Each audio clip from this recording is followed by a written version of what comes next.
I think I'm gonna turn on this go live.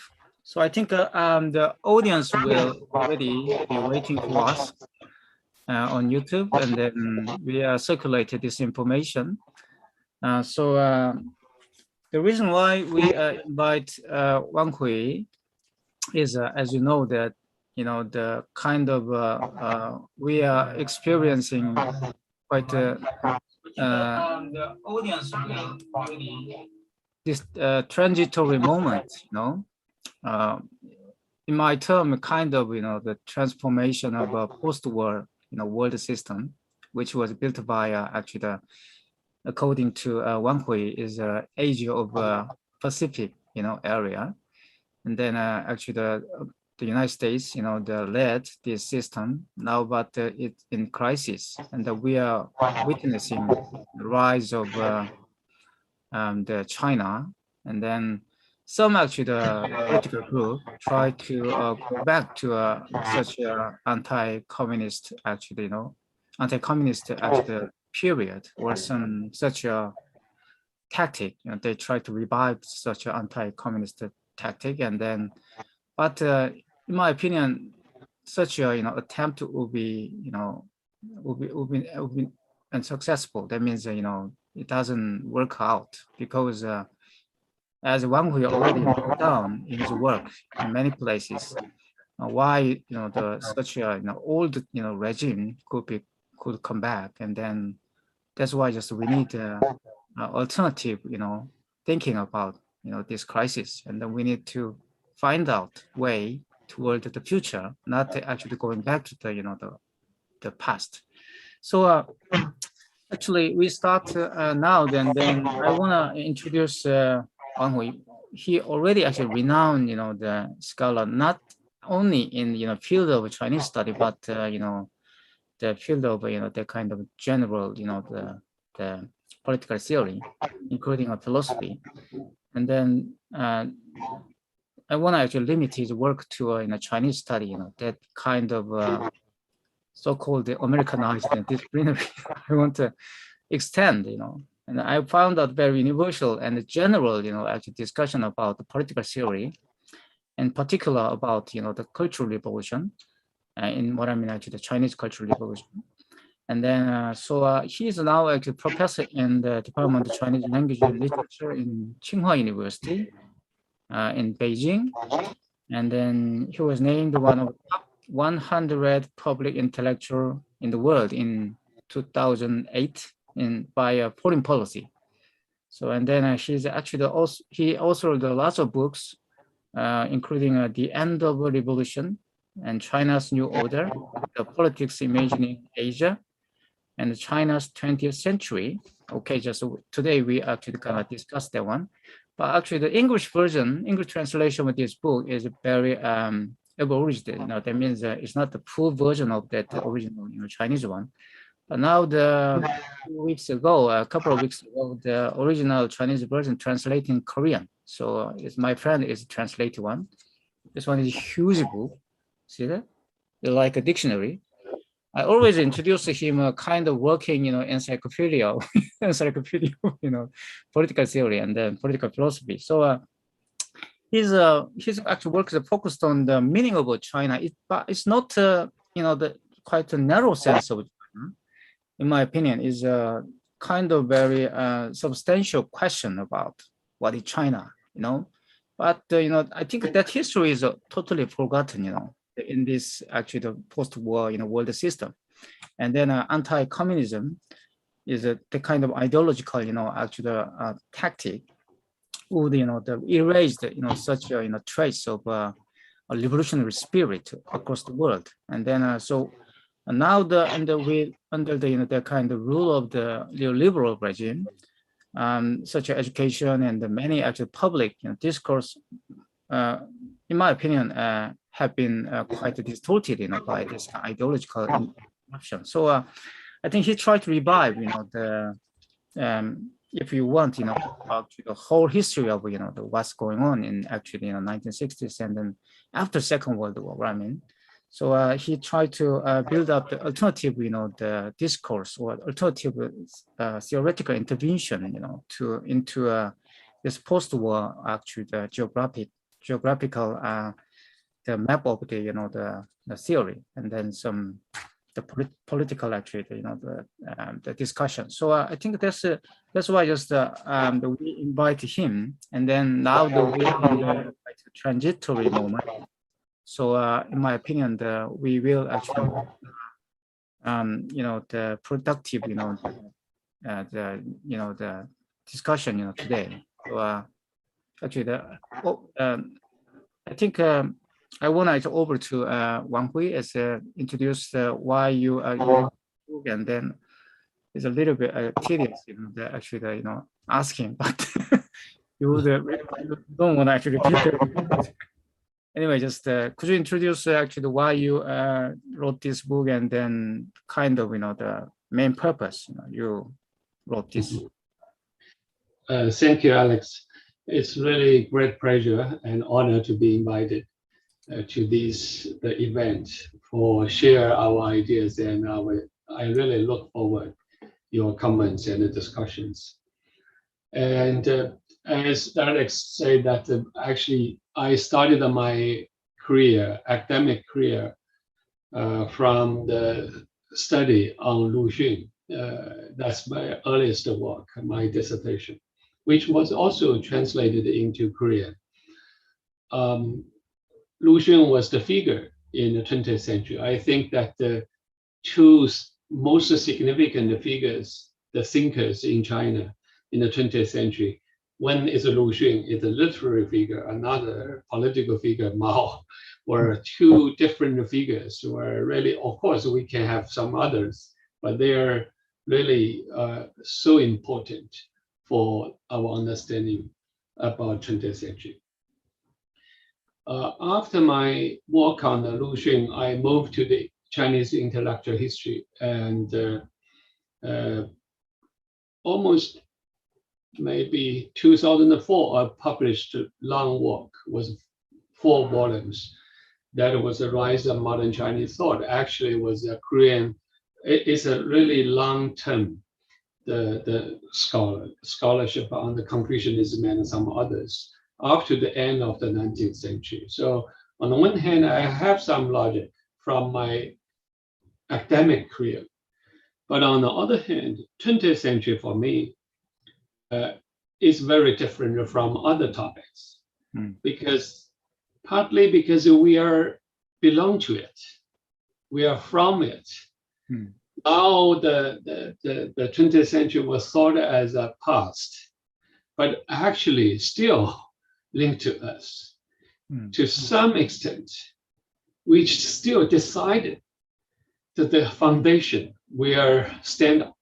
So, but sometimes I feel the intellectuals easily to negate it or ignore or forget about these basic facts. For example, the intellectual trend change here and there. Now more and more people became more conservative, so they can go back to the Confucius, go back to the Song dynasty or early dynasty. They almost forget the connection with our most nearer, the most near the connection with the 20th century. So the 20th century is very special to some extent. The second, this is first of all, so it's difficult topic. It's not easy. I, as a historian, I also did some early work on the early history. I feel it's very different, because once you try to interpret the events, figures in the 20th century, immediately you feel some tensions there, internal tensions. And also every time I publish some chapters as independent papers, immediately come from some counter arguments and the debates, even attacks. So that's the so sensitive. So in that sense, on the one hand, in China we had a popular slogan, "Farewell to revolution," means that the 20th century already passed, so we forget about it. But on the other hand, every time when you touch upon the issues from 20th century that became so emotional, so sensitive, so political, which means that it's still living tradition. It's not the past. It's something still living together with us. So in that sense, the 20th century is very special for me. That's it's a very challenging topics, I think.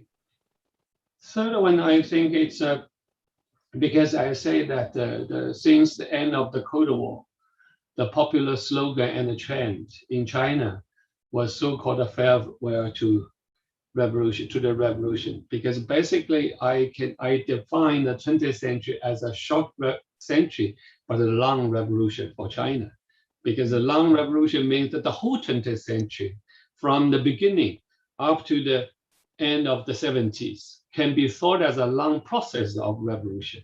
So that's why some historians argue that what made the Chinese Revolution different from other revolutions, French Revolution, Russian Revolution, well, because those revolutions can be defined by some monumental event. But Chinese Revolution was difficult to find a single event to define it. It's a long process, and it eventually penetrated to every corner of our society. But from global history, that event, these long processes actually reshaped the world relations.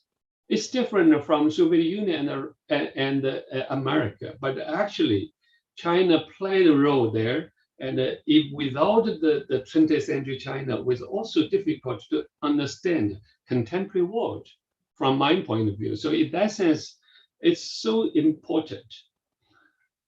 Of course, that after the end of the Cold War, China was under the process of radical marketization. So that's why it's natural. So forget about the revolution. But on the other hand, all the challenges, for example, social inequality and what kind of the social political system and so on and so forth, all these issues never disappeared. So in that sense, on the one hand, we try to forget about 20th century, but on the other hand, these challenges and issues were still with us. So that's, I think, that's why I try to understand the 20th century, don't want to treat it as an object of the past. So something like a living tradition with us. At the same time, I think that up to now, most of the reflection on the 20th century, we know that there's so much documents. Last year, up to this year, I checked so many documents about the Cold War studies in different countries. I found that the same formulas was shaped by that idea. One of the formula was the failure of the socialist the experiments. But on the other hand, without the socialist movements, it's also difficult to understand the contemporary world. Not only for Russia, China, and those former socialist countries, but also many Asian countries, Latin American countries, African countries. Without that interaction between the national liberation movements and the socialist revolution, that's almost not possible to understand the current world systems. So in that sense, we forget about that legacy, and then we never, it's lost a chance to have a self-understanding of our own time. That's another issue. Of course, for China, especially, it's a challenging issue. For example, like Carrara, you already still have the land revolution issues. Many people compare the China with India or South Asian countries, many Latin American countries. The huge difference was the land relations that were different. Chinese land revolution was so deep, though a lot of the tragic events inside of that process, but anyway, a kind of more equal relations, land relations, provided the foundation of the new China, not only for post-1949 China, but even for the period of the reform. Without that background, it's also difficult to understand the Chinese process here. So that's why I think it's it's necessary to develop the new perspective to understand the 20th century. That's why I talk about so-called dialectic between the failure and the success, the victory. The so-called what is the failure? What's the victory? We need to have developed a more dialectical perspective to understand it. So it's obviously so many controversial issues. For example, I know that, for example, one chapter is about the Korean War. Yeah. Obviously, that should be a very controversial topic. But I think that it's also necessary to provide another perspective to understand it, to interpret it. Otherwise, all the interpretation was dominated by the Cold War ideology, especially dominated by American Cold War ideology. So I think we need to find a way out to have even the self-criticism and the reflection. For that kind of real reflection, we need to develop different perspective. So I stop here. Yeah, actually. Or Yeah. interaction. Yeah, you summarize and then very actually powerful actually argument why we reread the 20th century, and then without understanding such procedure of such a Cold War, and then of course actually from the perspective of such a liberal countries, it could be a Cold War, but that is a kind of period of long revolution, actually which actually happened in third world, the so-called third world, which now that I'm quite digging in this topic as well, and quite philosophical, the effect of such a third world movement. And then without this third world movement, we cannot understand, the whole history of actually, the kind of thought and then this kind of civilization. So I think I totally agree with what said. And then also one of my friend actually, her actually, the Jessie Winter, she actually passed away a few weeks ago, and then very sad news, but she actually finished her book about the Chinese Cultural Revolution. It's already published in the French, and they're gonna be translated English sooner or later.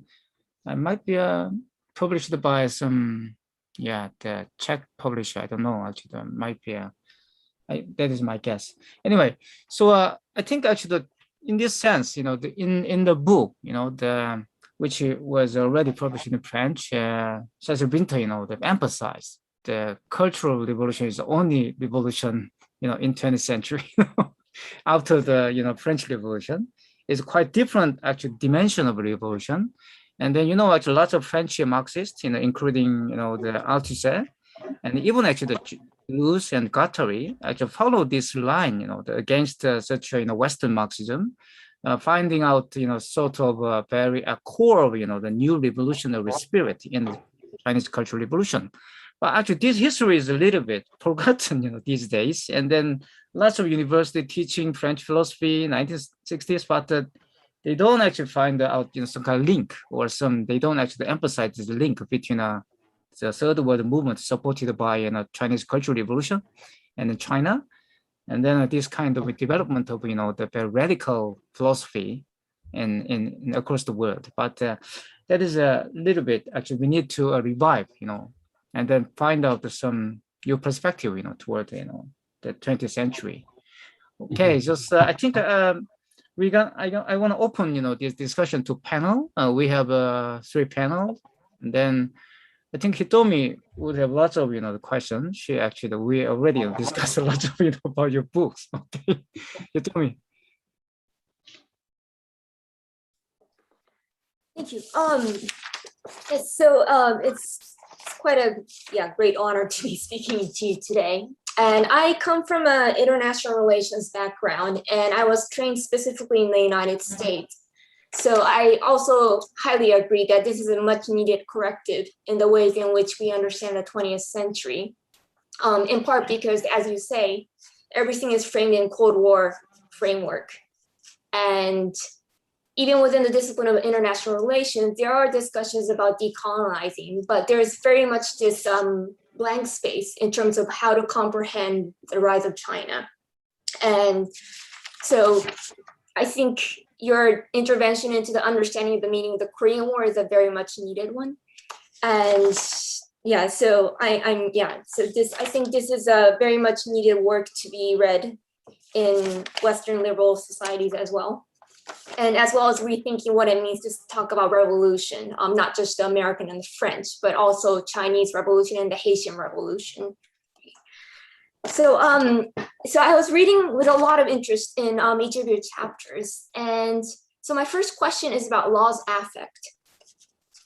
So I strongly identify with your search for new means of locating a momentum and repoliticizing and finding a way for the new poor to articulate their voices. And what I particularly found insightful was your discussion about the Constitution among the factory workers.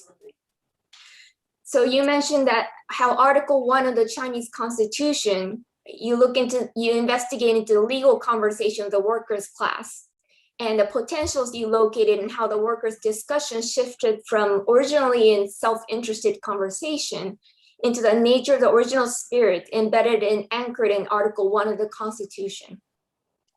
So what I might call law's affect. So how this might connect a way to redefine the concept of political justice to find the linkages of legal justice. And also revisiting the context of the moment in which the Constitution was written, a moment of fissure between 19th century system and 20th century reality. And this struck me because coincidentally, for the Introduction to Global Ethics course being taught this semester, I assigned students to read a Chinese Constitution. And with the aim of having the newer generation students to think about the thought and spirit embedded in the text to think about ethics. In the United States, what interested me was a conversation about the Constitution being a living text. So what you identified earlier as living past, I feel like there's a lot of connection between rethinking 20th century and thinking the 20th century as a living text. And of course, there's a divide between justices who seek to interpret the Constitution according to the founding fathers' thought, and those who seek to reinterpret the Constitution according to changing societal needs.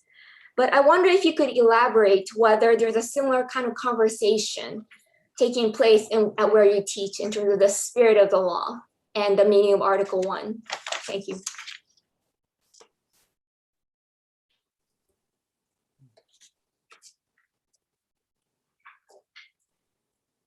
Okay, so should I react now?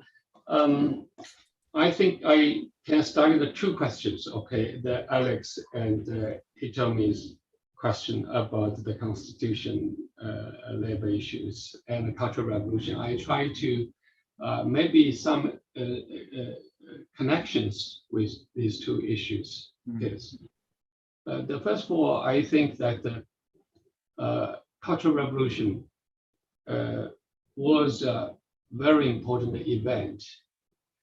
On the one hand, it's so unique and singular in the world socialist countries. This is I think this event only happened in China, not in other, for example, former Soviet Union or other Eastern European countries. So it's quite special. But there was different perspectives. We know that so many French radical theorists learned from the Cultural Revolution. But on the other hand, inside of China, the general trend was a negation of the Cultural Revolution. And also the party's line was also that so-called total negation of the Cultural Revolution. Partly because the Cultural Revolution ended with some tragedies. So that's a lot of the problems happened during that process. But how to understand that the tragedies happened during that period and the Cultural Revolution itself. So because it's a long period, we can talk about the tragedies, sacrifice in different social periods and the clashes. But on the other hand, the revolution has some logic from within the history. So that's a different stories. And I think that in order to understand the Cultural Revolution, there were two aspects. The first is that the culture, so-called the issue of culture and the Cultural Revolution was not only the phenomena during the Cultural Revolution, but the whole 20th century. Basically, the category of culture was only emerged in the 20th century.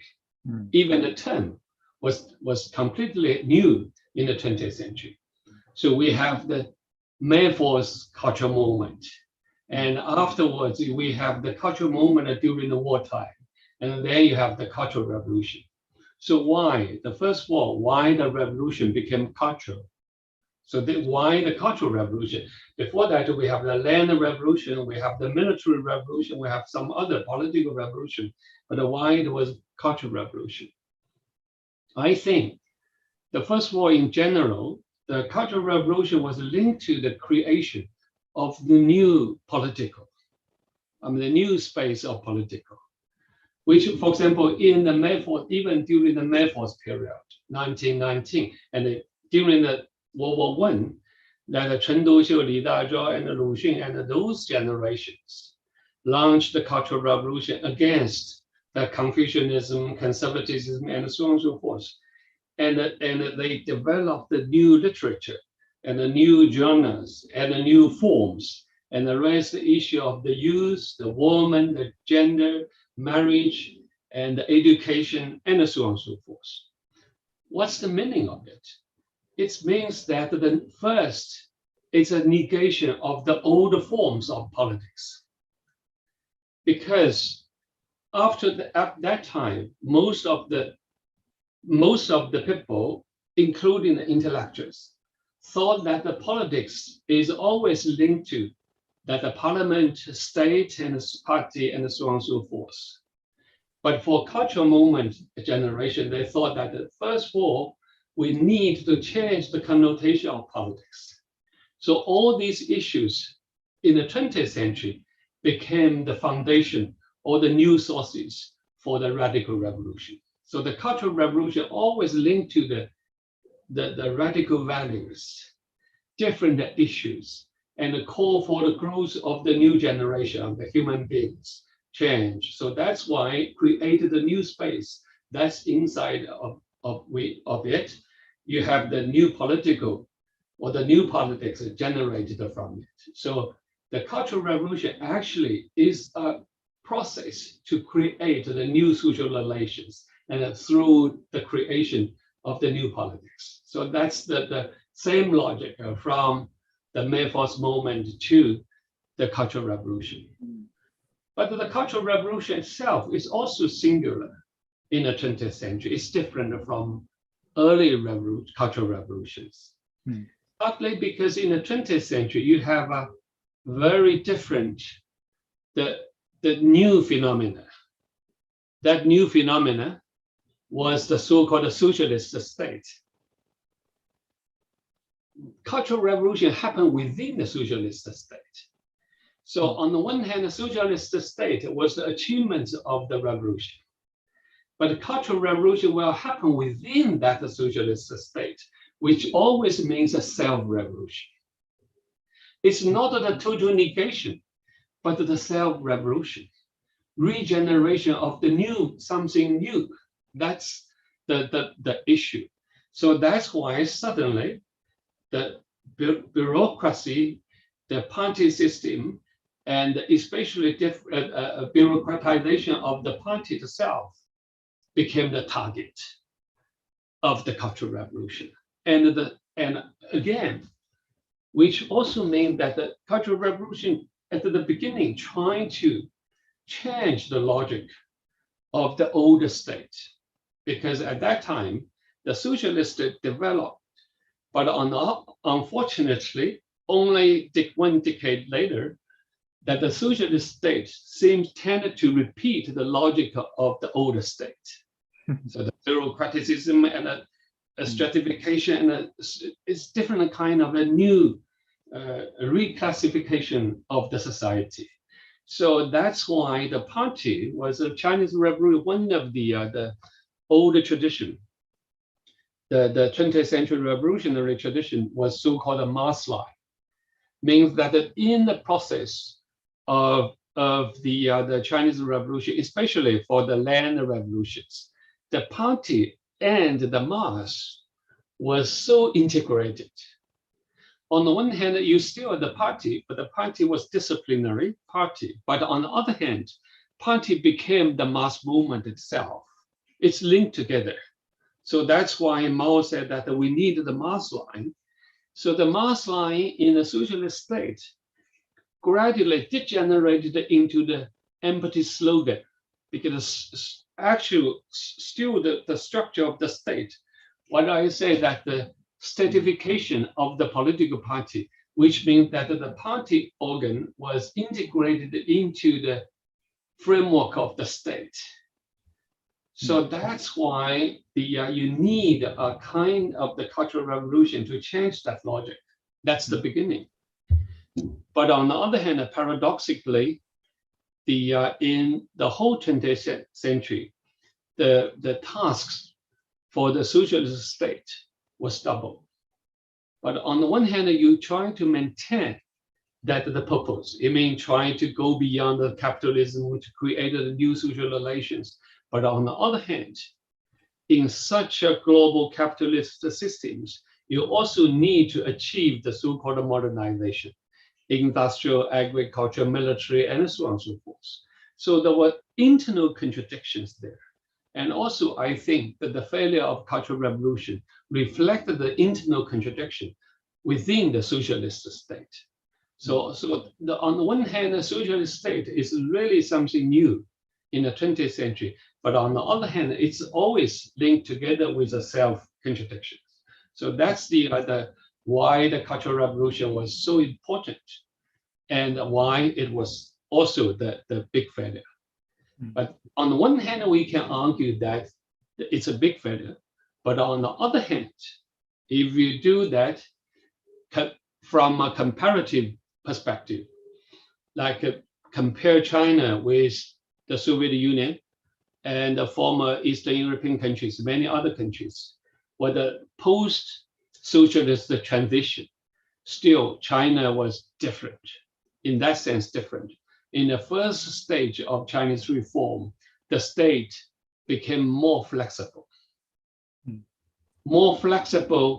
to more responsive to the social demands. So the level of bureaucratization was much lower than those like the Soviet Union and other countries. Without the Cultural Revolution, it's difficult to imagine that.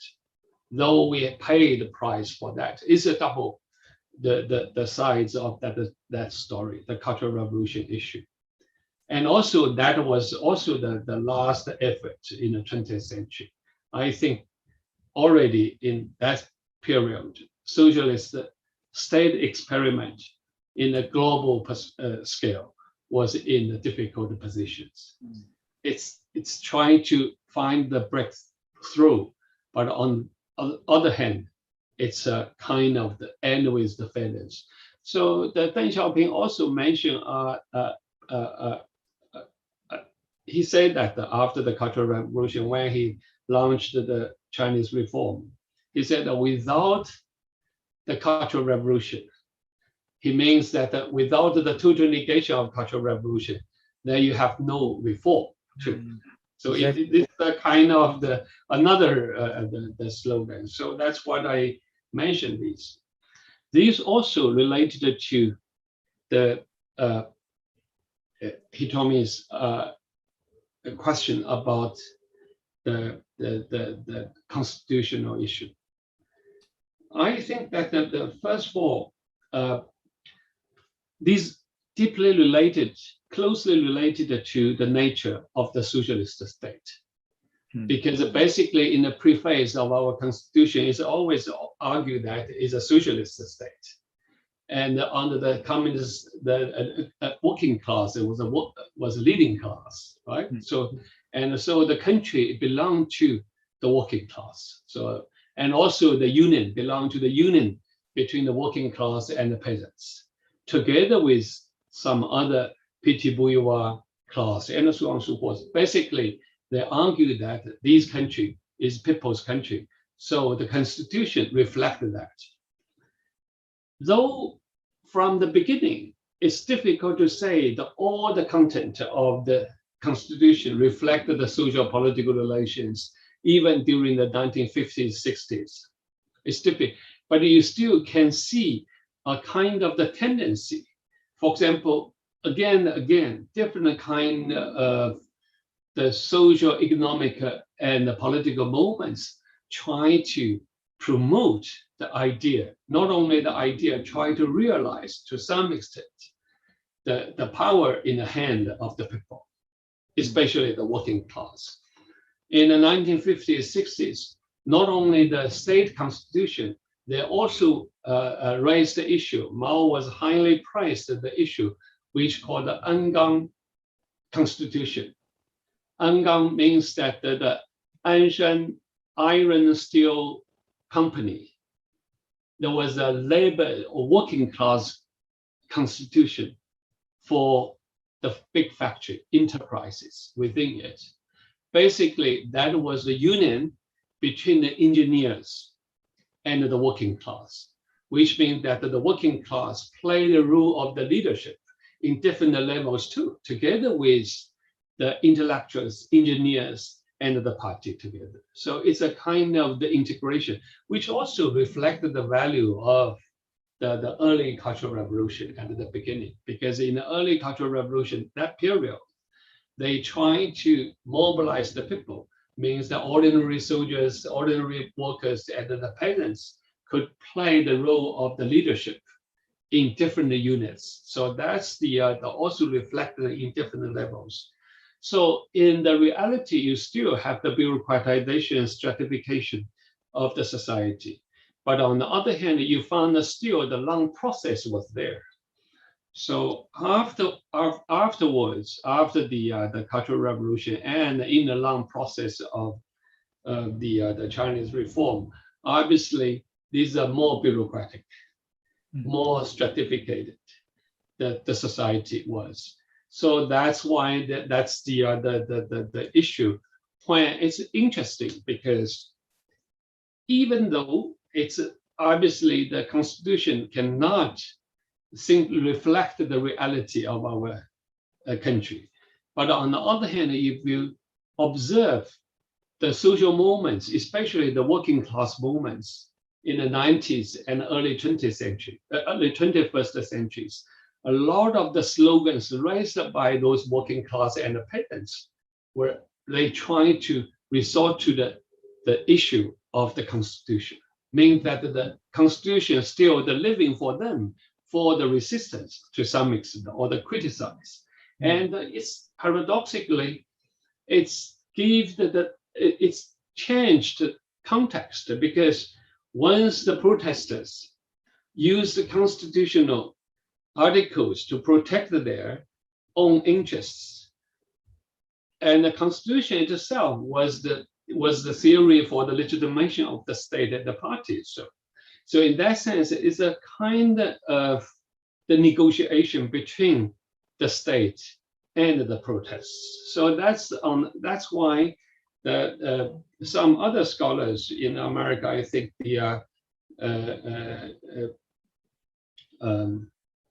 Liz Perry also said that every time she observed that every time they found the protests didn't tend to the deconstruction of the state, but trying to eventually tend to be the legitimation of the state through the reclaim the Constitution.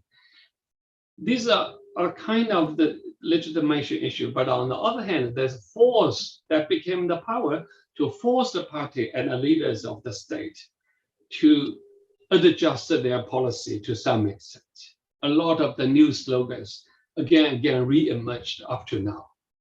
So you talk about the equality issues, talk about the poverty issues, and talk about the common prosperity issues. We're basically from there. So, but still, a lot of people, of course, still very suspicious of that, because China has become so capitalistic. So whether or what kind of the orientation we can develop for that. But in any case, last decades, we found some discussions about the constitutions, and not only the Chinese, the state constitution, but also the charters of the party itself, because the charters of party's charter itself also play the role of constitution in China too. So in that sense, how to reclaim the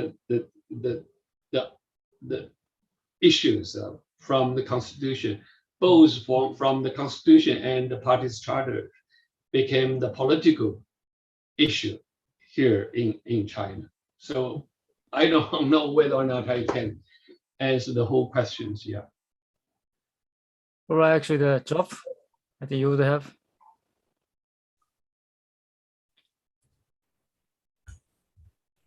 Yeah, well, thank you so much for allowing us to listen to you today. And many moons ago, I was a student of Shidin Dai at Warwick, who's professor of Chinese studies. And so he gave me some time to think about that time when I was studying things like dialectical materialism and things like that when I read your book, because it seemed to keep cropping up, the idea of contradiction and the language of negation and things like that. So I was wondering about, to what degree is your thought shaped by the philosophy of dialectical materialism? And when I was thinking about that, I was thinking about the question of nostalgia, because this year is the 100th anniversary of the founding of the Communist Party, right? And so I was thinking about the nostalgia for the Mao era, and you said that we have to think about the 20th century, about its as you kind of said, this kind of singularity of the Chinese Revolution and the Cultural Revolution and its effect. So I was thinking about the nostalgia amongst the people for the kind of idea that identity was fixed somehow fixed during the Mao era, and now it seems to be much more fluid, as you correctly said, with the emergence of new class formations or the new poor, let's say like that. So I was thinking about the idea that there are sections of the Chinese society which would like to return to that kind of that period. But then I was also thinking about the young people in China who, I've been to China several times in the last decade, so I know that the students sometimes do an introduction to Mao's thought when they become university students. And I was thinking about whether there's an interest in Mao's thought, in dialectical materialism, or is that gone now? And then when I was thinking about that, I reflected on the fact that I went to the World Congress of Philosophy in Beijing in 2018, and I was there for 10 days. And I listened presentations, and every day I checked through the very thick guidebook, I saw lots of reference to Marxism, to dialectical materialism, and to Mao's thought amongst the philosophers in China. So I was wondering, to what degree is that nostalgia? Is there a discernible sense of nostalgia, or after the Deng Xiaoping period, people just want to erase the past and make a new China out of that? I don't know if that's something you can talk about, but I'd love to hear your answer. It's a very interesting question, I think.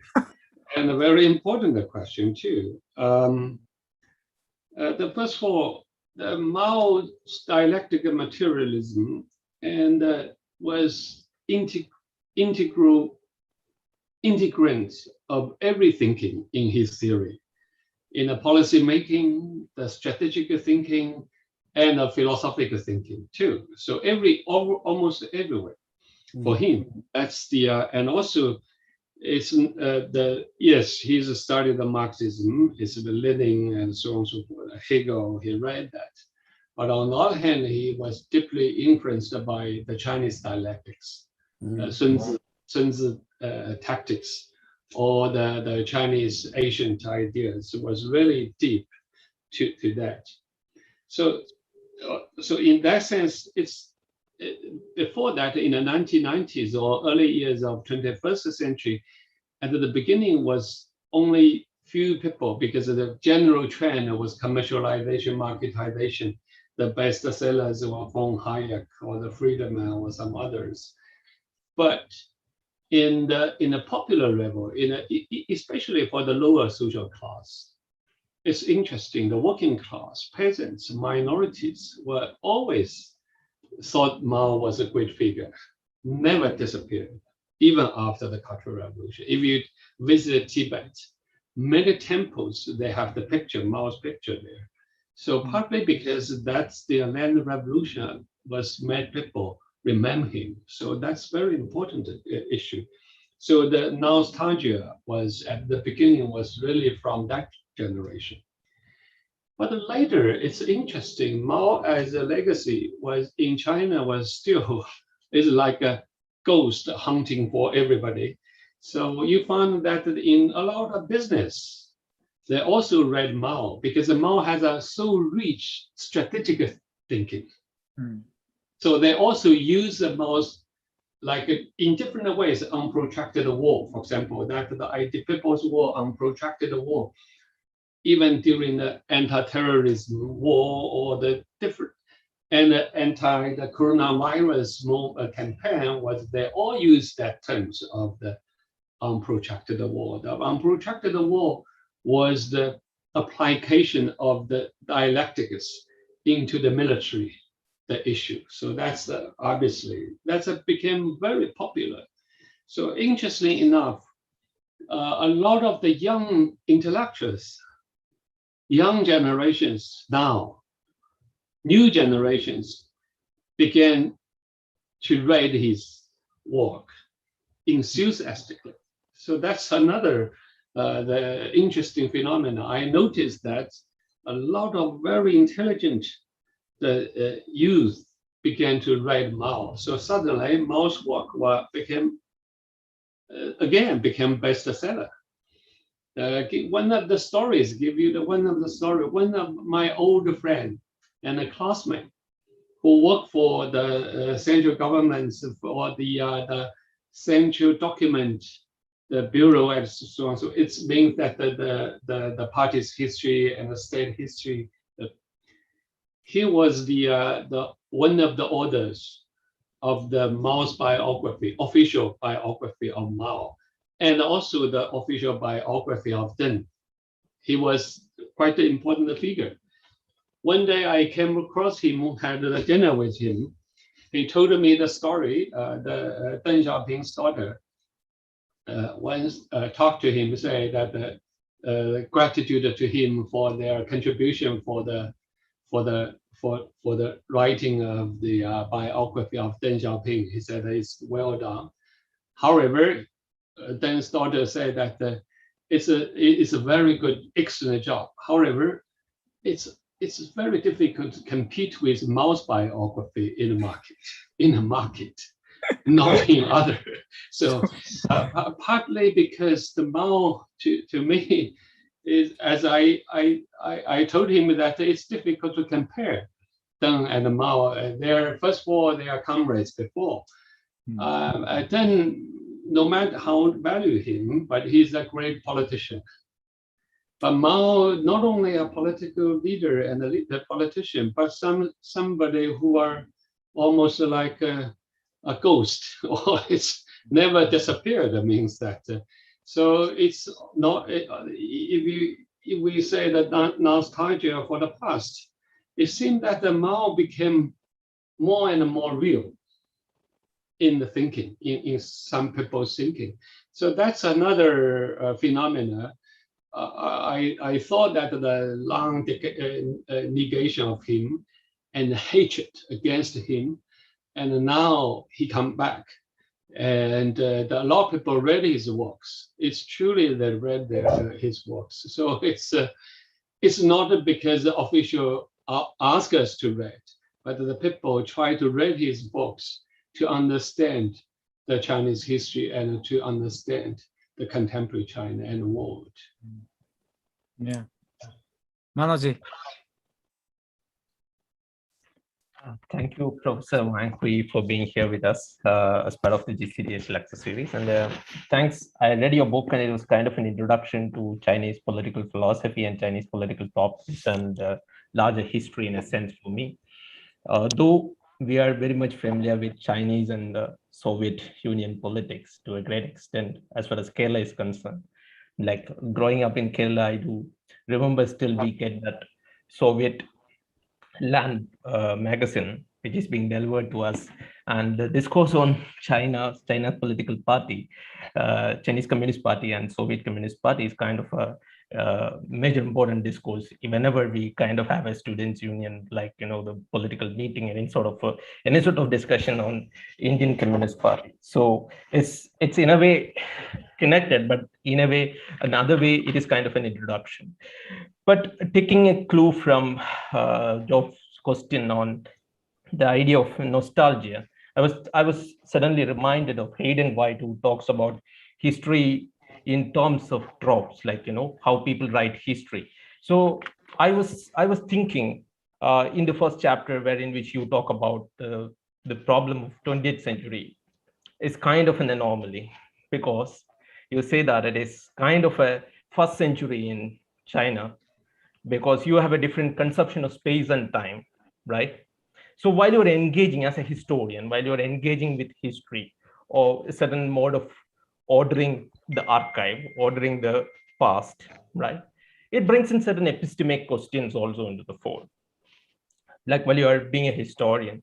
So I just want to know, like, just because you talked about that, sorry that you didn't develop that later, so you just moved on to the 20th century question in greater detail than leaving the reordering, the prerequisite of reordering the past in terms of a century and foreign idea which came to China.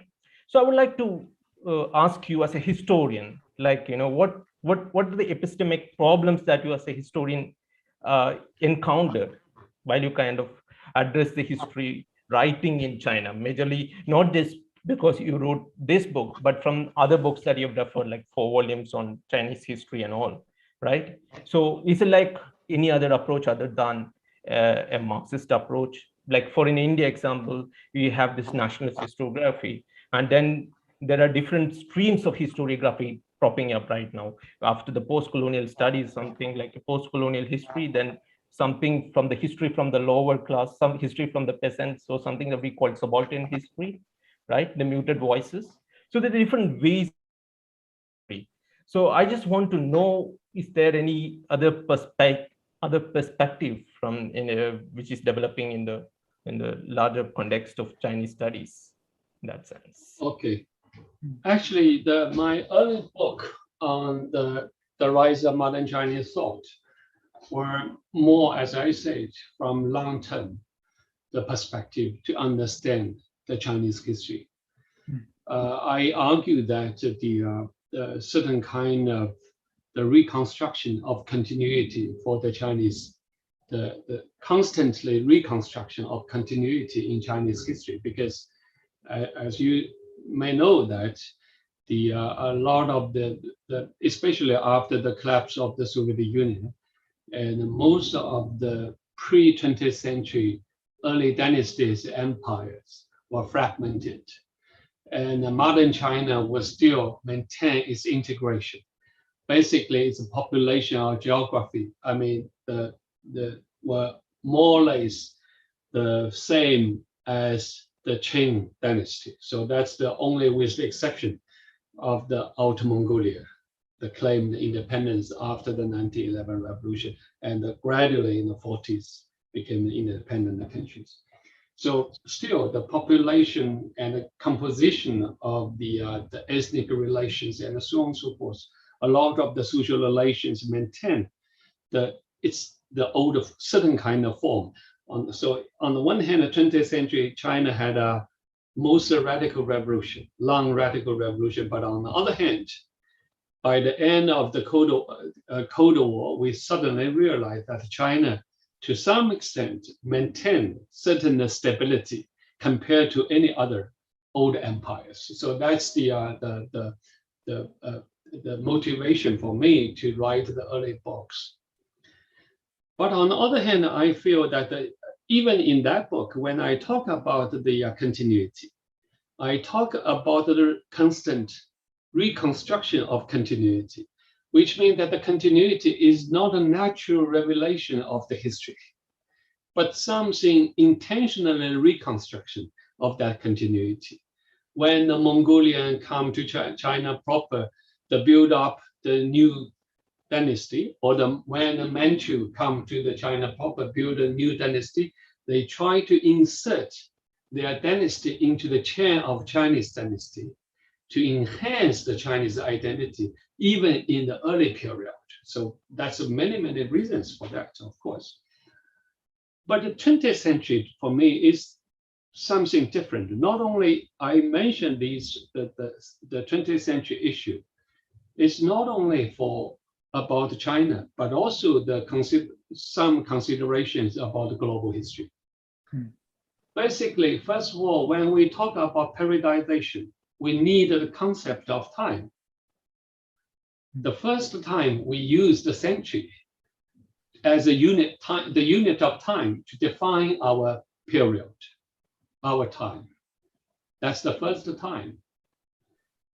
Which means that which also together with the change of our consciousness or the ideas of the space. In China, we have the old ideas of 天下, all under the heaven. But actually, the boundaries all under the heaven was keeping changing. It's always changing together. But this time in the 20th century, it's truly global. So when we talk about the 20th century China, we mean that the China in the global history.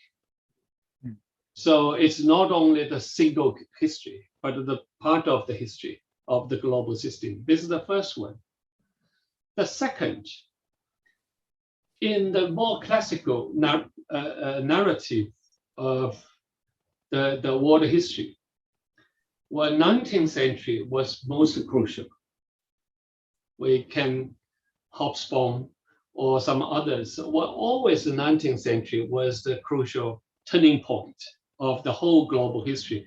Means 19th century was not in terms of modernity. It's a means that something different from our past. So you have the modern, you have the medieval, you have the ancient and the archaic, and so on and so forth.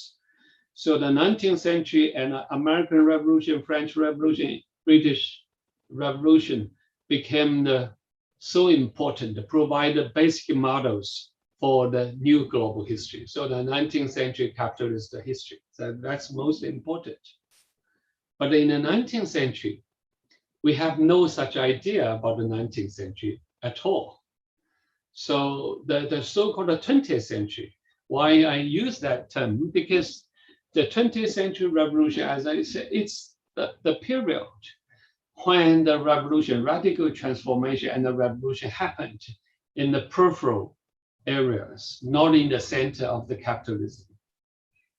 You can find that some early traces of the Haitian Revolution, but basically 20th century for me is like started from the first Russian Revolution, 1905. And then you have the Chinese Revolution, Mexico Revolution, or some other, and later the different kind of the national liberation movements. So all these movements and the revolution happened in this period, changed the whole global history. So in that sense, when we emphasize the importance of 20th century, it's also trying to have a revision of the Eurocentric, the idea of global history. This is the one issue.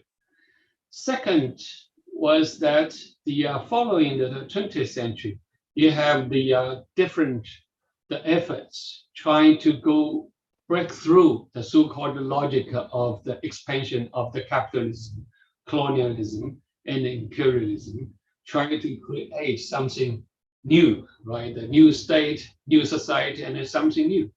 even that failed, but that efforts continued.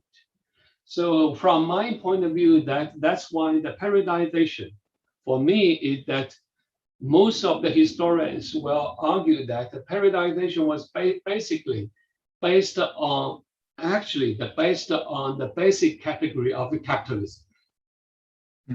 The level of modernization, different kind of the basic conditions. For me, is that we need, when we talk about the human history, we need the more subjective, dynamic perspective to understand the conditions of the social change.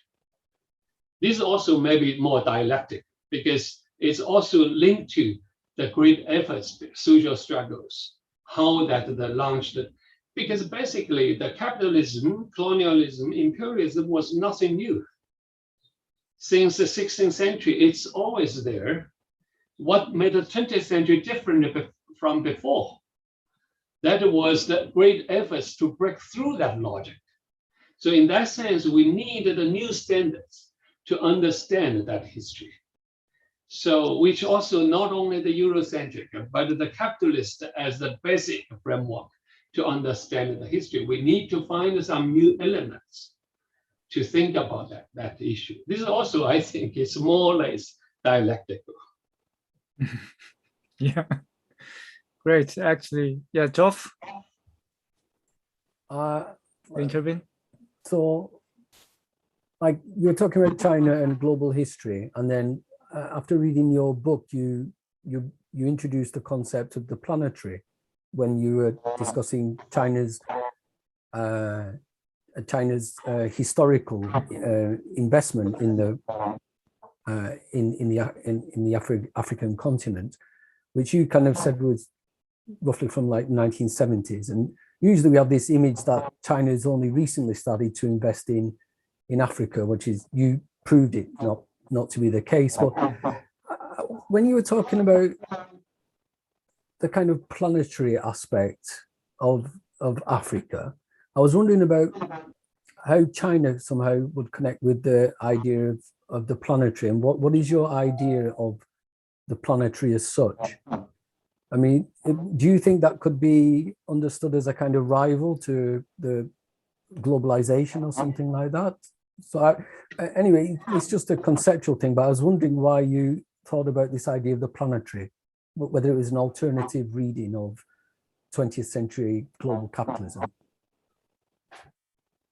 Let me think. It's especially if I talk about that the long history, because partly because one of the legacy of the 20th century was the internationalism.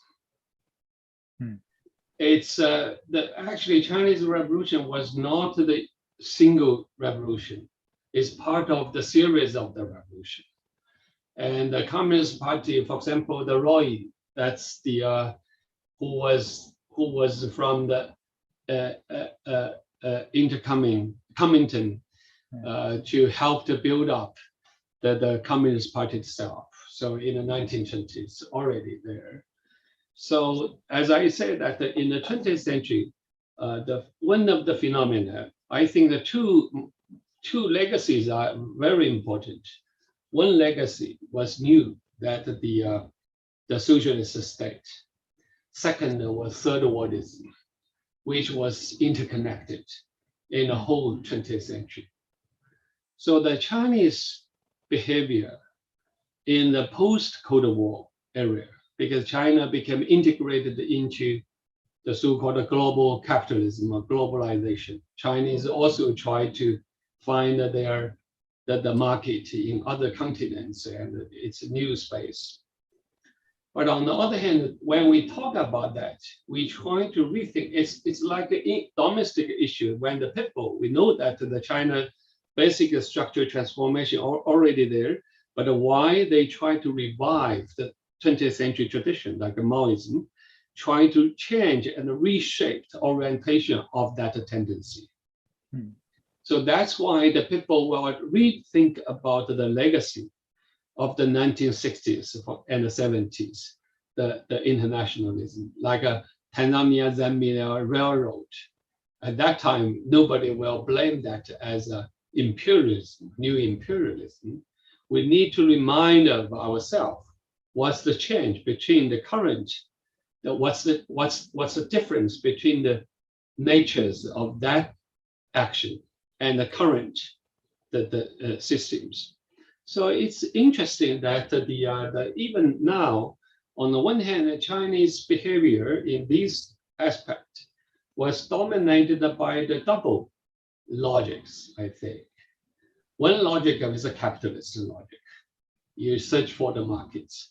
You have the overproduction, and you need you are integrated into financial capitalism. So that's the same story, the so-called global neoliberal globalization.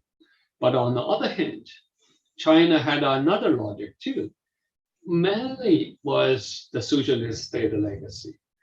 I give you the examples. Even for the diplomats, and a lot of people tend to forget about it. Most of the state visits in China, first state visit in the new year will be to the third world countries, mainly to the African countries, not to Europe, not to the America or other advanced countries. Only last 2 or 3 decades, only one exception. That exception was in January, Hu Jintao paid a visit to the US. All others, every year, most of the state visits always to the Africa or Latin American countries. So that's a long legacy, which also means that even the people not talk about it. Most people almost forget about it. It's almost like a custom. The people, even for the Ministry of Diplomacy, the Foreign Relations, they arranged all these issues, they will do it. I think that there was 2 forces here. The one force is internal, means that you are still the certain kind of the continuity, the legacy there, because this legacy was still the living legacy, because without that legacy, the current regime will not maintain its legitimation, because basic legitimation, back to the Hitomi's issue of constitution. Constitution also provided the legitimation. So in that sense, they had to do this for these are the one. And another was more real, and means that you need this because now we are still living in such a unequal order, the hegemonic global order. We know that the position of China was so difficult. So that's why the China actually try to promote the solidarity with third world countries, claim that the Chinese will permanently belong to the third world, no matter its economy has become maybe the second or the next decade became even the first. They claim that they still belong to the third world countries, which I think there was a real need for that. So double issues. If you look at the behavior now, for example, China did provide a lot of the so-called the vaccine to mainly to the third world countries. A huge amount of that was. I think it's a double phase of that. It's It's also the you have the long legacy. But on the other hand, you have the geopolitical consideration for this issue. But the real politics is always happened in this context. Even in Mao's time, he had to deal with these with powers, for example, Western European countries, and also he had to allow the certain kind of the levels of the capitalist relations developed within the socialist state. I think these are kind of the situation where, so that's why still we need to rethink about the third world internationalism as a living legacy from 20th century, and also the important now still. Yeah. Yeah, as for the response to a job question, Actually, what struck me is that kind of third world, internationalism. But actually, you don't know that within your book and the short 20th century, and then you discussed such a national liberation movement against imperialism. But actually, the before the Chinese Revolution, we didn't have such a national, nation state. More likely, actually, internationalism, and then it was called Asianism, Pan-Asianism, after Russia, Japanese, the war, and then Tagore and many Indian intellectuals, was inspired by the war, and then they actually built. Of course, there was a failed, but anyway, they built such a very modern, the idea of Asia. That means before, in my opinion, before that kind of Russian-Japanese war, not lots of Asian, intellectuals didn't have any idea about Asia, some sort of such identity, because they belong to Chinese empire in the Qing dynasty empire, even actually in Korea. We didn't have such an idea of a nation state, and we didn't have any nationalism. But after the collapse of the Qing dynasty, that means was the English, the English, the French army, occupied Beijing, that thing happened. And then in the 19th century, maybe, it actually, it was a quite huge impact on the, the Asian, intellectuals. So I think actually you insist that the China and as a kind of global history, but, even, the focusing on this Asian situation, there is some sort of, the difference between a Chinese, the sentiment and then this Asian, sentiment. And then even today, is Asia, it was a single, actually, it has a single idea, but it was now those, the idea split into the single nation states. Yes. So in my opinion, how can we actually rebuild this internationalism? Actually, already split it up, and then even actually in Korea, you would actually read that, the New York Times, the article, Korean young generation had a huge anti-Chinese sentiment. Even actually, I was shocked by that kind of response, terrible response. Even I talk about the Chinese, the history, and then even actually the Asian history, they respond quite automatically, to such a very, in my opinion, there's a kind of racism, kind of, such an anti-communist is a variation anti-communism, but it is kind of still reality. That means nation state, blocked, the extension of our thinking beyond this nationalism. And then that is actually it's not kind of question, is sort of, my idea, how could you actually, solve out this problem of nation state? I think, first of all, let me try to answer your question. It's a complicated question in different levels. First, briefly, I try to respond to your question about Asia. Yeah. First of all, Asia is something really invented by Europeans, not by Asia itself. So in the late Ming Dynasty, already the Jesuits introduced the idea of Yaxia into China, but Chinese Confucian literati dislike that idea, so it's not popular. Only in the late 19th century that Asia idea emerged. I think that one of the momentum, a short momentum, was in 1904, the Russian-Japanese war in northeast China, when Japan defeated Russia. It's a kind of the Asianism, so-called the yellow race, and together with that.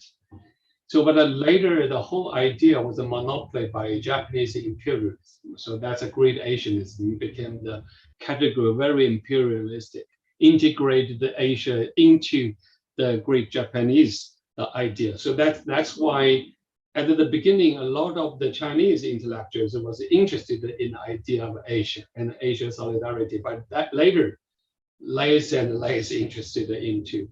Only when the 1950s, 60s, the Mao re-raised the issue of so-called Asia, Latin America, and Africa.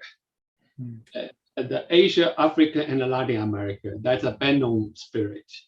So obviously the Asia, Africa, Latin America was not only a geographical concepts, but the concepts of certain kind of the class concepts in the global level, because they belong to the third world countries. So all these different locations belong to the third world. So it's a kind of the global analysis for that.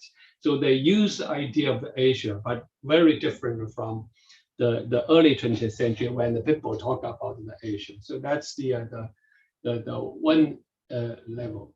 Second, I think we need to make some distinctions between the nation state as a nominal concept and the nation or the nationalism in the 20th century. I mean, the national, especially national liberation movements.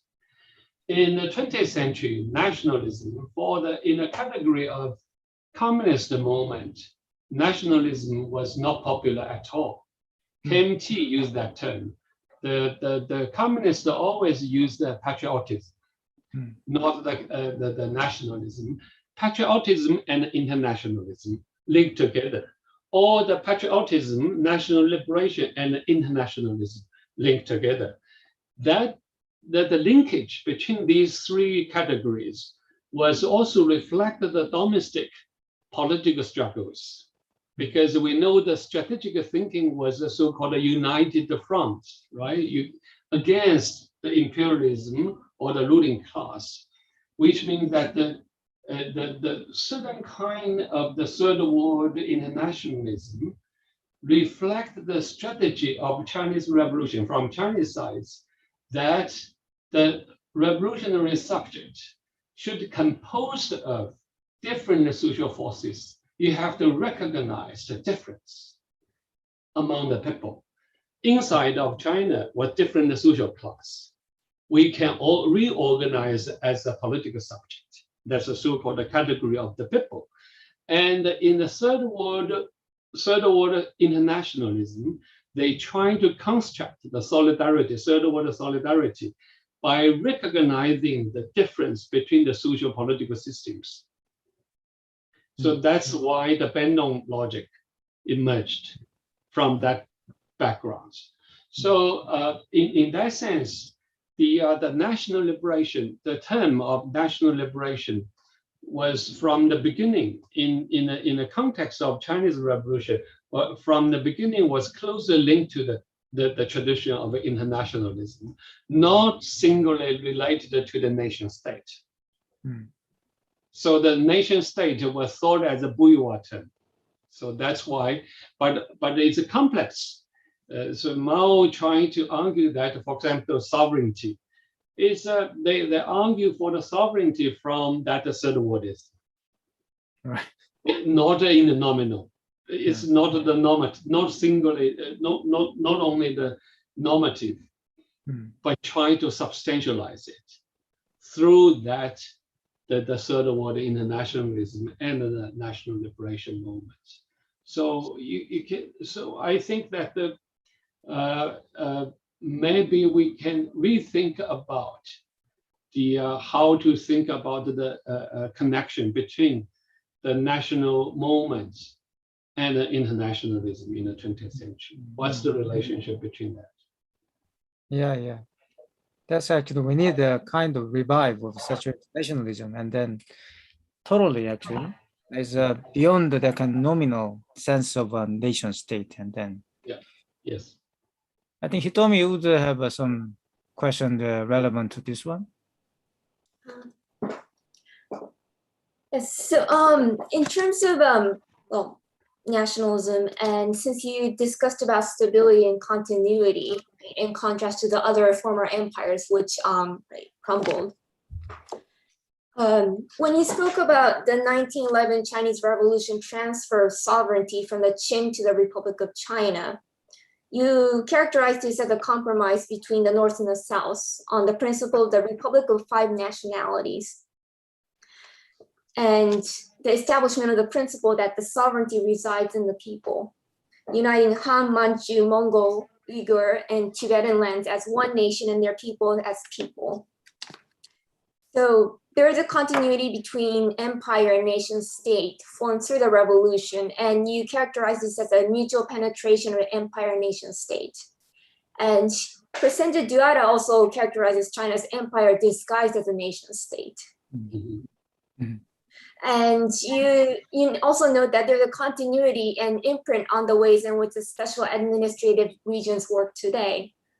And this really touches on the limitation of the Westphalian model to think about state sovereignty and the world as being divided between different nation states that are legally sovereign, right? And there's difference between nominal sovereignty and all that.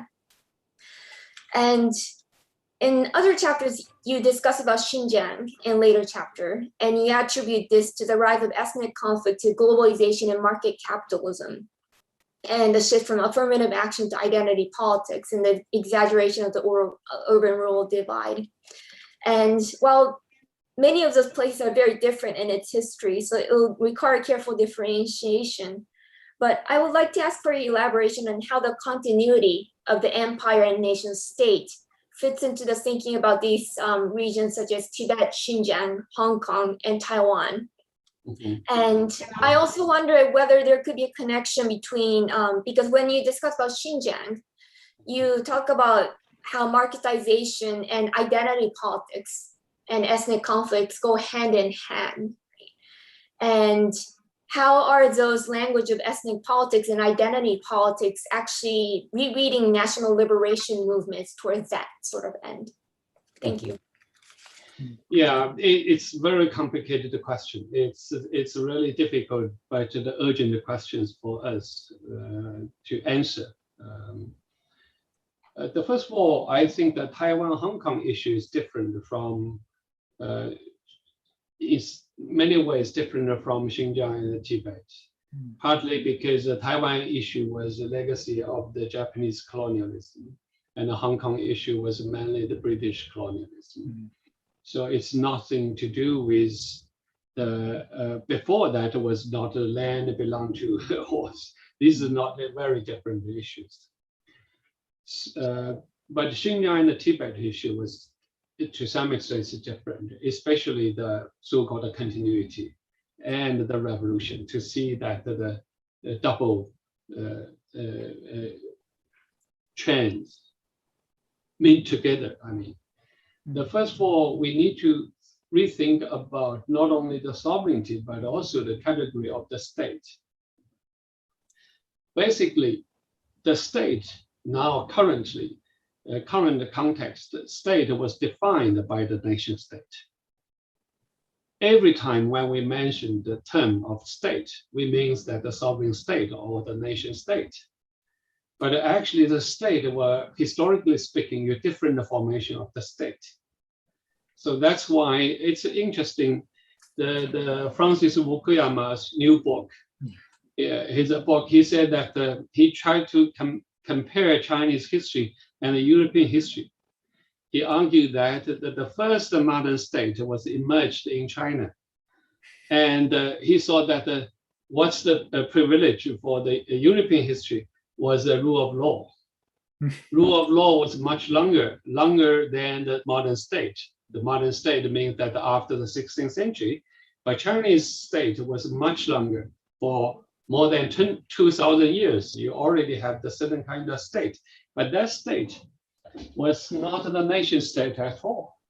But on the other hand, you find the similarities, the centralization, administration, and a certain kind of complicated division of labors, and so on and so forth. That the Kyoto school in the 20th century, like many historians in Japan, they define the Tang and the Song transition, try to define the Song dynasty as a proto-nation state. Though at that time, no such global history, global system of the sovereignty at all. So these are very much, we really need to rethink about this. This also shows that the difficult how to understand the relationship between like the Tibet, Xinjiang and issue. because people also mentioned the relations between like a tributary system and so on and so forth.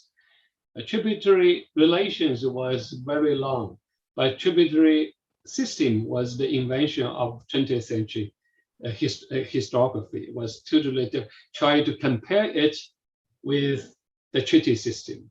So still, when you define China as a tributary state, a dynasty, for example, which means that you understand from the lens of the treaty system, means that the sovereign states. So that's the difficult to understand it.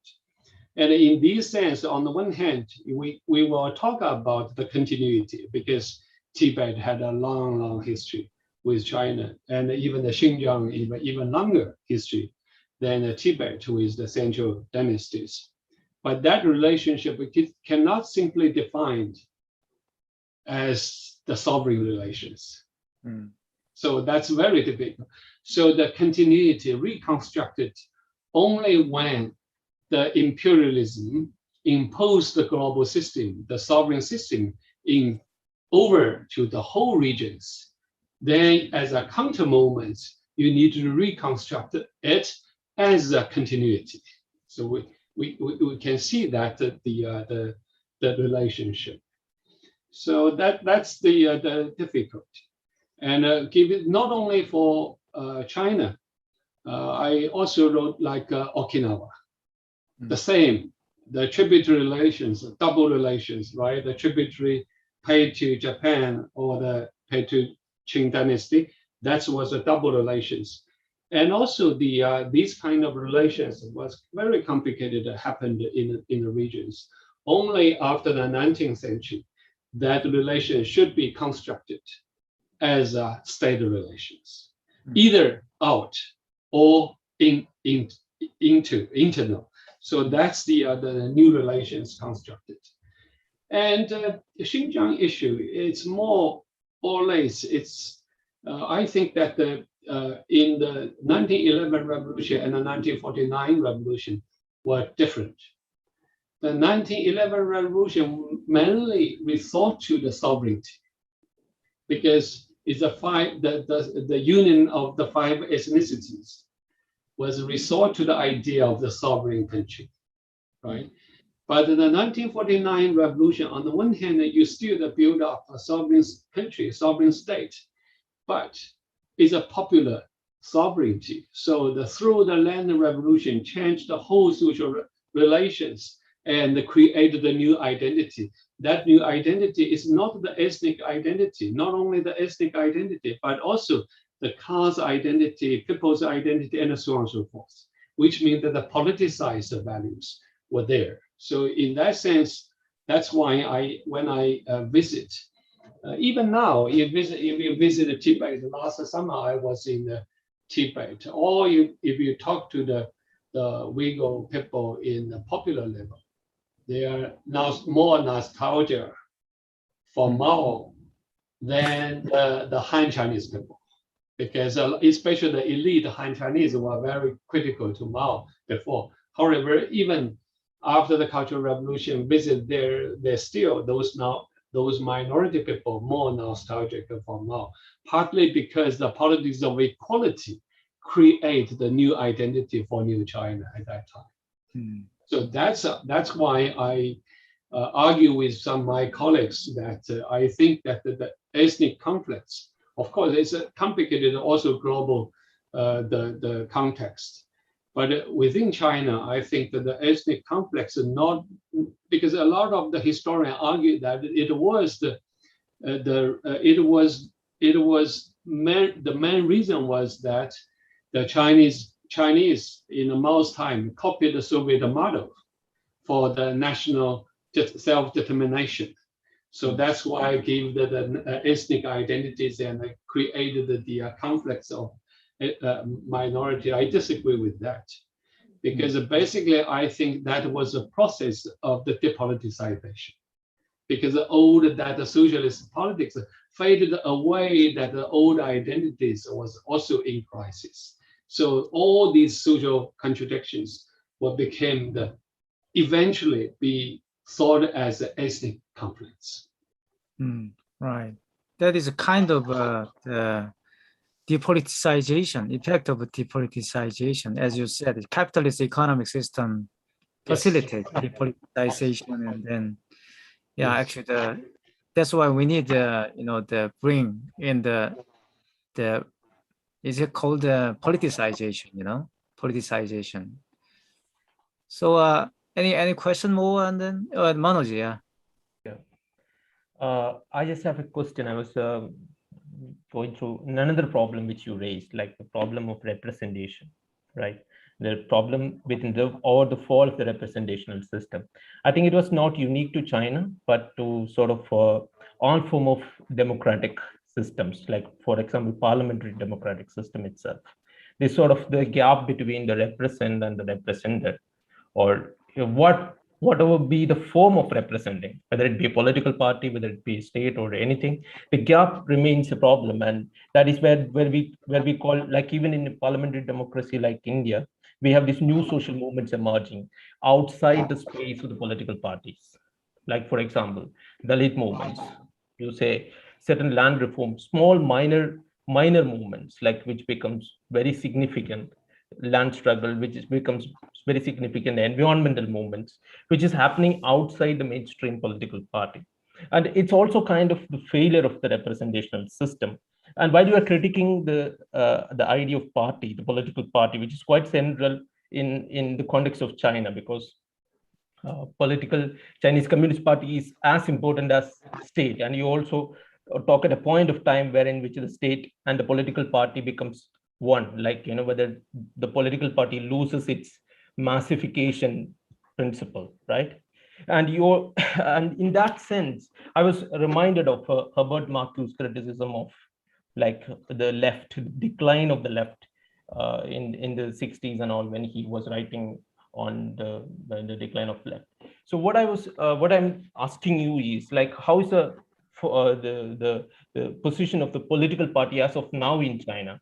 Is it like, especially in the context as you raised, like, especially in the new global capital, and the kind of flux, or you say the new modes of production, or what you call non-productive labor, or all these kind of things coming together? What is the role of political party there right now? Like party as a category in political terms. First of all, I actually, one of the chapter of my book was on the decline of the representation. Yeah. And we talk about the equality issue, but at the beginning, actually, I talk about the decline of representation. Means that the social attachment between the political system and the social systems, it's a kind of the gap, as you described that.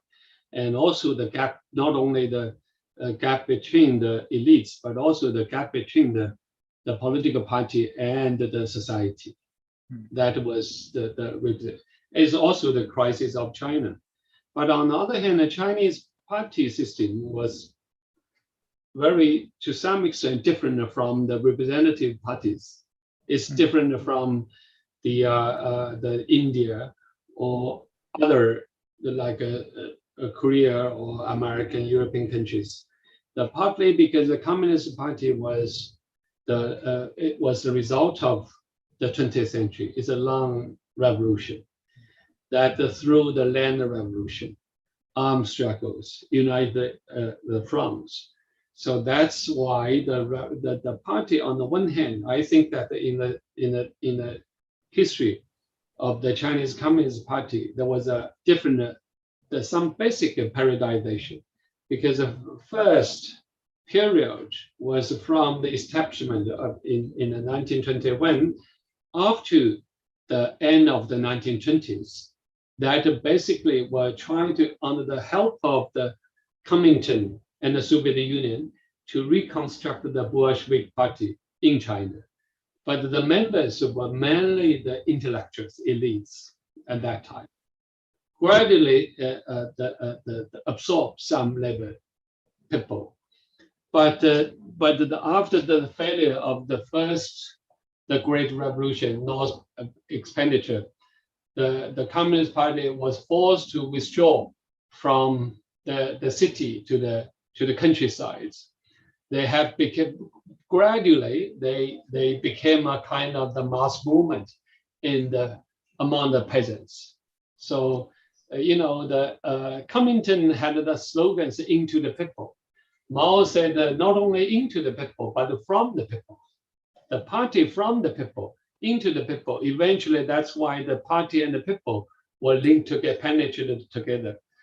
After now, China Communist Party, I think, was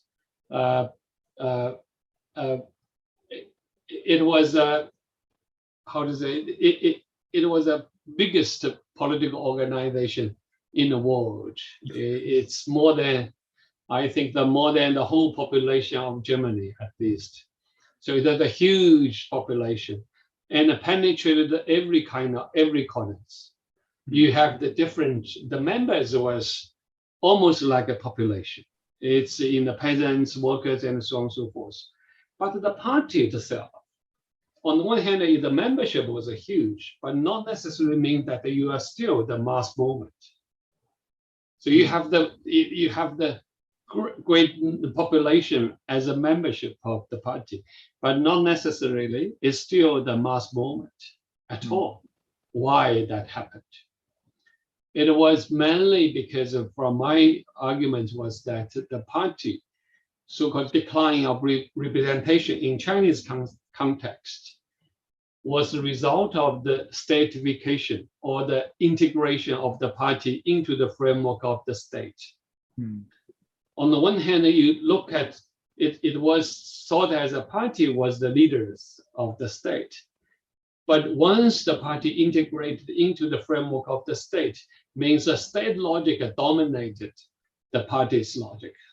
So that's a depoliticization of the political party itself. So then the mass line became empty slogans.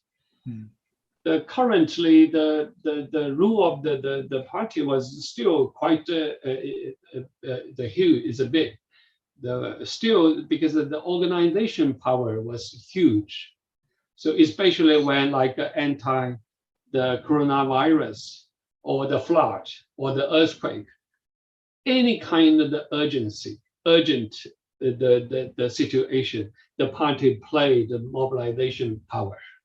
Huge, was much capable than any bureaucratic state, because still maintain that the powers. But on the other hand, actually, the so-called parties and the mass movement in the revolutionary period was different, because the mass movement means that through that long process, so-called the People's War, it was a process of the generate the new subjectivity, political subjectivity of the people.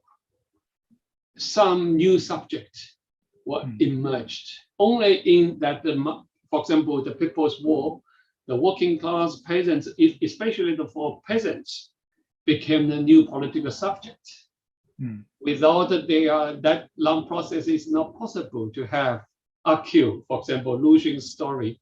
How can you imagine AQ became the political subject of the Chinese Revolution? That was so magic to some extent. It's a political power through that. Now, the party still remain that the powerful mobilization, but follow the logic of the state. Not follow the political logic means that still I didn't see that the new political subjectivity emerged from that mobilization. So every time you have the emergency, you mobilize people to do something, but only for that. So it's because the party still have that the organization. We can mobilize the whole people in the different levels, which much capable than the state. Partly because this is also the result of 20th century, because every street, every village, you have these party organs there. So that's why they were able to do this. But actually process was different. So on the one hand, absolutely very important. Without the understanding of the rule of the Chinese Communist Party, it's difficult to understand the current China. But on the other hand, we also need to know that what's the transformation from the early role of the party and the current role of party. but you cannot say that there are no connections. It's still, as I say, you can still find a lot of the traces there, but some basic conditions were transformed. So it has basically transformed into a crisis management system, and kind of oozing out a political element out of the party itself. I think that is also I kind think of that is also related to the Hitomi's question about constitution. Because basically, when you talk about the rule of law, it's different kind of the logic. Because before that, the people as a master, they think about that issue. I mean, there was different social formation were there. So that's why the last years there was a debates in China, and eventually the party's leader made the answer. The question is that about the rule of law. They argue that is who is who is bigger means that the law was bigger than any other forces, or the party is bigger. Who is the big brother anyway? When we talk about the rule of law, and where is the rule of the party? When you talk about the leadership of the party, where is the rule of the law? What's the rule of law? So the people saw the contradiction. Of course, the party explained that it was no contradiction. It was still coherent. But anyway, in the daily life, still the big issue. Isn't it a crisis of the global left, or is it like just what? Isn't it the crisis of a global left altogether? Like, because these kind of issues raises in Italy, like there is Italian Marxists who kind of raises this problem of representation and alternative political practices and all. Global left, I think it's so complicated, as you know, that the different kind of the lefts claim that they are lefts in different ways. But generally speaking, for example, you were from Kerala. You have the very different backgrounds from those lefts in the West countries, because you have the party politics there. Yep. Then reform was always not directly related to the role of the party. No. And also these are what were there. But in the Western countries, for example, Alex, you familiar with all those French theorists? Yeah. They are post-Maoism, but nothing to do with the party. They are very anti-party, right? So the party was always negative.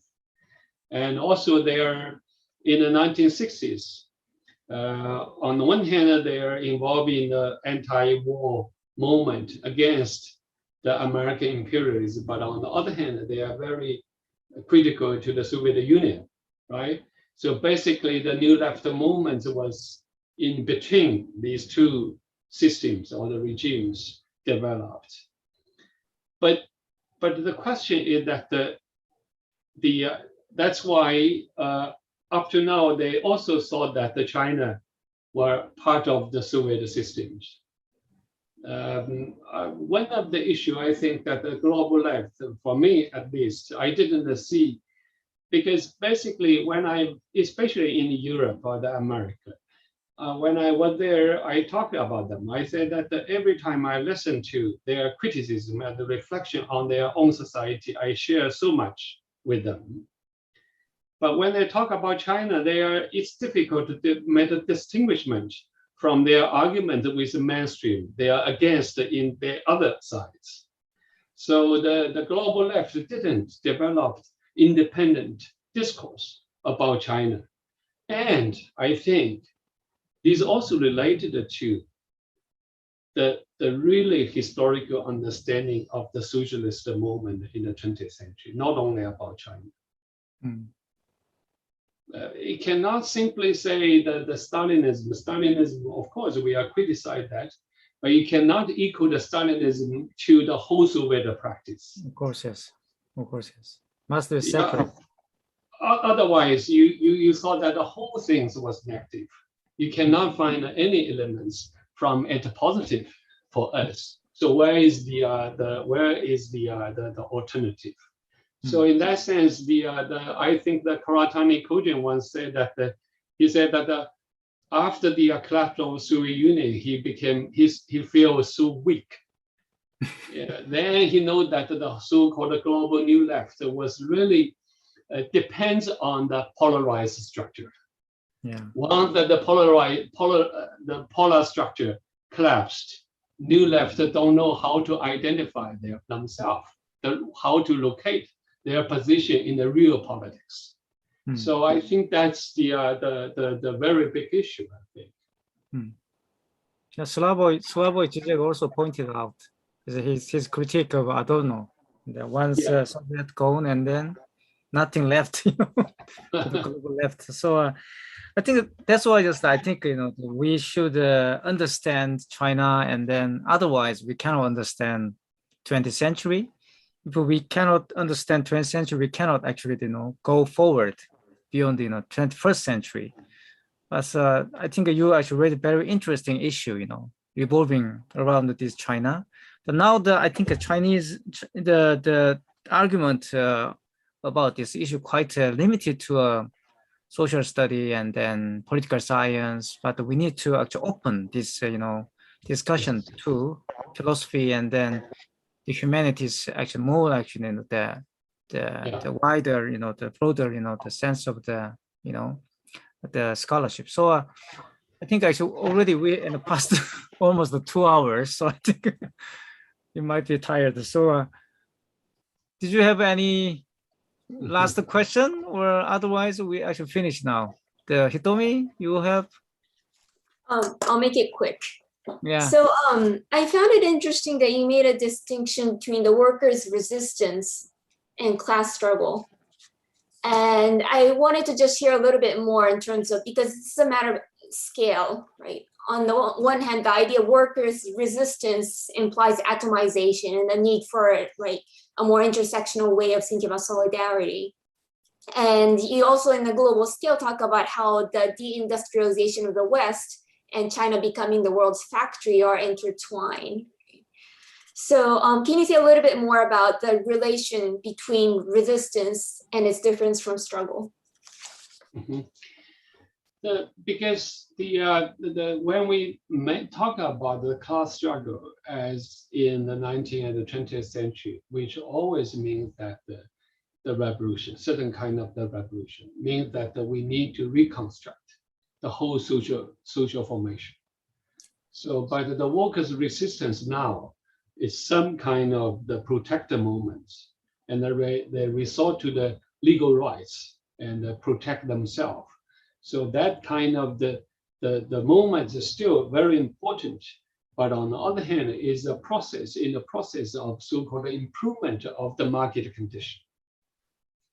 So in that sense, it's different from the early idea of the class struggle, because class struggle eventually we need to create a class state, the workers' state or the socialist state, as an extension. Not in China was not simply workers' state, but it's an extension for the union of the working class, peasants and petty bourgeois together as their own state.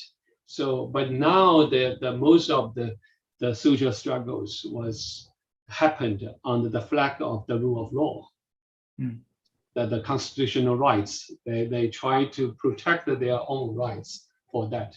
More and more focus on the individual rights, the interests. So that in that sense, it's different from the early. It's sometimes mobilize when the people try to mobilize them, they still resort to the constitutional slogan, more collective idea.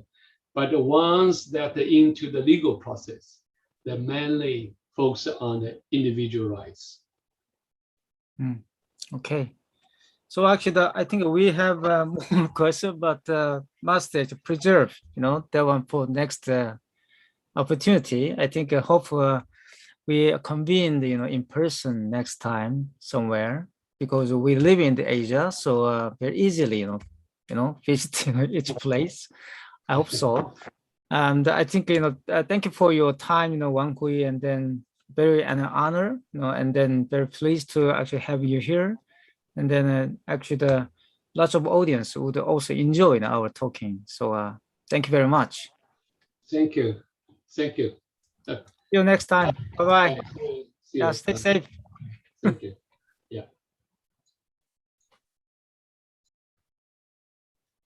All right. Thank you. Well done. See you then.